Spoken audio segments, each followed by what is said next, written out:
What's up, y'all? It's Daniel, your Shoemmelier, and I'd like to start off by paraphrasing two world-famous iconic quotes by two world-famous iconic philosophers, Mark Twain, or Samuel Clemens, and Strongbad. Number one, the reports of Boost's death have been greatly exaggerated. And number two, the Boost is not dead. Yes, the Ultra Boost has been out for 5 to 7 years, and to many a fan out there, Boost is death? I don't know. Boost isn't life anymore, I guess. I never stopped loving Boost. I'm one of those that have stood fast and said Boost is one of, if not the most comfortable technology on the market. A fresh pair of Ultra Boost still feels like no other silhouette when you put it on foot. And when pictures were released of this NMD S1, I believe by Pharrell, sometime last year or maybe earlier, I was hooked. It is a complete rethinking, relook, reboot, rebranding of the NMD. In fact, it may not even need to be called an NMD, but here we are talking about what is the NMD S1. It's the third colorway, the second official release, because I think one of the releases was only friends and family. I got my pair in, ordering it from overseas, Soulbox, I believe. I managed to grab it for retail, and I think it might have been under retail because you get VAT kickback or something. I don't know about taxes in other countries. It's a very weird time for finances, but I got it in hand. I am stoked about this silhouette, and while I don't think that the NMD S1 is going to reignite the hype to levels that we saw 3 to 4 years ago, I do think that this is such a worthy entry to Boost, and I think a lot of people are sleeping on it, and that's okay because I got a pair, and now that I've tried it on and now that I have it in hand, yeah, I'm going to go after that white pair that was released last year. Man, here we go again with the Boost hype. So today, let's talk about the Adidas NMD S1 Gray Green Glow.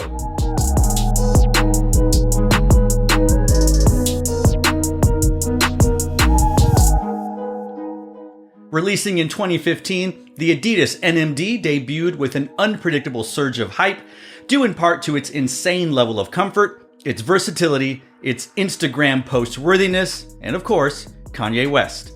Over the past 6 years, we've seen the silhouette go through a handful of remakes, though none have quite tipped the scales like the OG. The three stripes all-new Adidas NMD S1 has been the line's most impactful model in years. This is only the second colorway that the brand has officially unveiled since first previewing its inaugural white colorway, and it definitely takes a different route aesthetically as it ushers in a more muted palette. Prime knit material makes up the heightened layer and comes mostly submerged in a dark gray hue. Though I have to tell you, it is grayer in person, and the pictures you're seeing in the video gives it a more bluish green color. I'm an amateur photographer and I don't color correct any of my photos or my videos, so you'll just have to take my word for it. It looks greener and blue in camera, but I assure you it's way darker gray in real life. The upper arrives in 4 distinct sections: ribbed toes, translucent mid panels, flexible heels, and a tightened collar and tongue weave.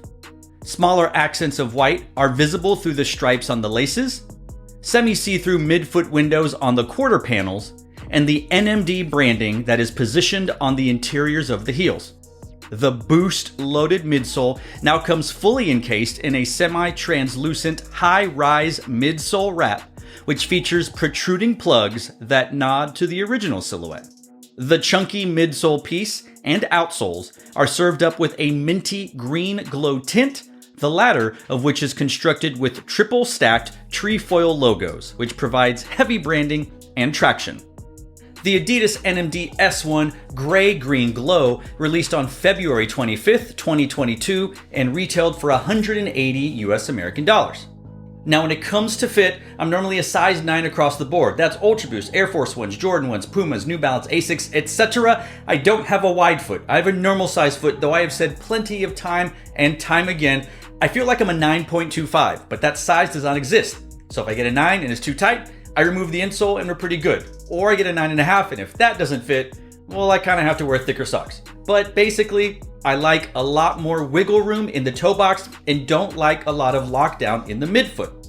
Now, in most Ultra Boosts, I'm a 9, though sometimes I've had to go up to a 9.5, especially in the earlier versions of the Ultra Boost. And honestly, lately, as I've walked and run and worked out and done more things on my feet, I have found that my feet continuously stay swollen, so a 9.5 or a 9 without the insole tends to work just fine. For this brand new silhouette, I ordered a size 9, which is again my true to size, and honestly, it's a little big. I was wearing thicker socks today, and there was still a lot of wiggle room in the toe box, and there was a lot of room from the edge of my toe to the end of the shoe. You know the trick that they do, your mom or your dad, and they put that and you find out how much room.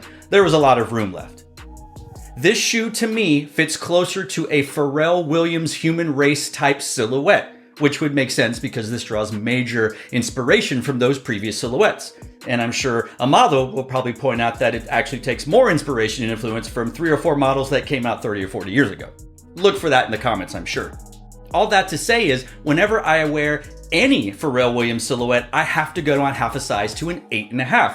I really feel that I could have gone down half a size to an 8.5 in this NMD S1 and been okay. And if I wasn't okay, I could remove the insole and I would have been just fine. So to me, I feel comfortable saying if you have a normal foot, not wide, maybe a little bit thin, you could go down half a size and you'll be okay because it's a little bit long on the end and a little bit wide in the toe box. Now, when it comes to comfort, this shoe's on another level. I'm one of those, again, that says the Ultra Boost is one of, if not the most comfortable general release silhouette on the market. I do love the Overreact by Nike. Those two go neck and neck depending on the kind of squish you like. But I have said that I find the Yeezy Boost 380 and the Yeezy Boost 350 V2 Compact to be the two most comfortable silhouettes along with the Ultra Boost and the Overreact. I basically named 4 silhouettes, but you get what I'm saying here. This shoe joins that. This shoe is in the holy trilogy of most comfortable Adidas silhouettes and maybe most comfortable shoes out in the market today. You have that prime knit like upper, which can't be beat. It gives you that sock-like fit if you like it. Your toes can wiggle, it stretches, it feels good, it breathes well. It's fantastic. And that boost, there's so much more boost now, and it's encased in that, again, semi-translucent midsole and outsole. There's enough bounce, there's enough squish, there's enough give. It feels like a 380, it feels like a Pharrell Williams, it feels like an Ultra Boost. This shoe's really, really comfortable. I don't know what I'm gonna do if I have to rank them, and luckily I don't, but I will say this, the shoe is a little heavier, and that's okay. Probably not gonna run in this silhouette, but it's super comfortable. It's so choice. Oh my gosh, I can't believe it. And it's still only $180 when really this shoe could probably go for $220 or above because it just looks and feels that much better. And the fact that they've priced it the same price as an Ultra Boost, DNA, 1.0, 5.0, whatever, wow. I have a feeling a lot of people are gonna sleep on this silhouette. As I said, this shoe is heavy, and I have to imagine it's because of the trail outsole. It's got the trefoil lugs, very reminiscent of a Y3 and Adidas collaboration, as well as the Pharrell Williams collaborations. It does come with extra laces, which are pretty much just gray laces. They don't have the speckles that you will find on the laces that come pre-laced on the shoe, and that's okay. What's interesting is it comes with, and this is the first time they've ever done it, it's like a Jordan 11. It comes with a plastic shoe insert, shoe tree, and it says NMD S1 on there, and it's legit, like it's not cardboard. And this shoe, the whole collection of it, as you can see in the photos, it's interesting. It's packaged very much like a luxury shoe. It comes with 2 white dust bags, and the skinny, you can put one shoe in one and one shoe in the other. It says NMD S1, has the trefoil logo, and you can, oh, look at that, squeeze it, keep the dust out. And it comes in a really big square box. When you put the shoes in it, it's really heavy. When I picked up this box, I was like, weird, that's from Adidas. What is going on? And I paid for it, right? I didn't get anything.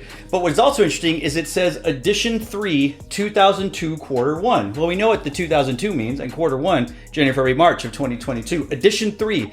Does that mean Edition 2 is the white colorway that was released? And is Edition 1 or 2 the Friends and Family version? I don't know. I don't have the white one. I don't remember what Seth Fowler said in his review of the white NMD S1, so maybe someone can let me know in the comment section down below. But honestly, you know, we talk a little bit about quality and quality control and leather and prime knit and all that kind of stuff, but when it comes to this silhouette and the packaging and the presentation, 180 bucks. That's a steal.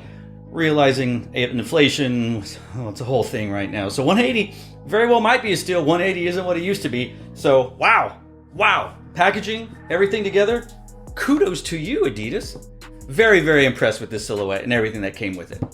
And there you have it, my thoughts on the Adidas NMD S1 Gray Green Glow. I would consider this a gray green glowing review. I can just see Obertowski typing push in right now, even though it's a Boost shoe. It's a Boost shoe, Obertowski. Come on, mate. That's the wrong continent, right? Anyway, what do you think about the NMD S1? What do you think about the colorways? We've really only seen 2 general releases. We have a third, friends and family. So 3 editions? I don't know. New edition? Regardless, let us know in the comment section down below what you think about this colorway, this silhouette. Have you tried it on? Do you like the comfort? Here's a question for all you people out there. Whether you think Boost is dead or not, do you care? All that kind of stuff. Here's the thing. Would this silhouette do anything to tip the gauge, the needle on the hype meter for Adidas? Does it do anything? Do you really need a Kanye West to wear this shoe for people to want to wear it and want to like it and want to have it? You go on the resale sites and it's not that much money to get this particular colorway. It's like 3 or 4 times to get the white colorway, but that's because it's so limited. But I'm curious, what do you think it will take to get Ultra Boost or any sort of NMD back to the upper echelon that NMDs and EQTs and Boosts were all those years ago when those $180 shoes were going for hundreds more? Weird, right? What a weird world. Let's talk about it in the comment section down below. So to all of you out there, wherever you are, thanks for watching. Stay tuned and just chill. Till the next episode.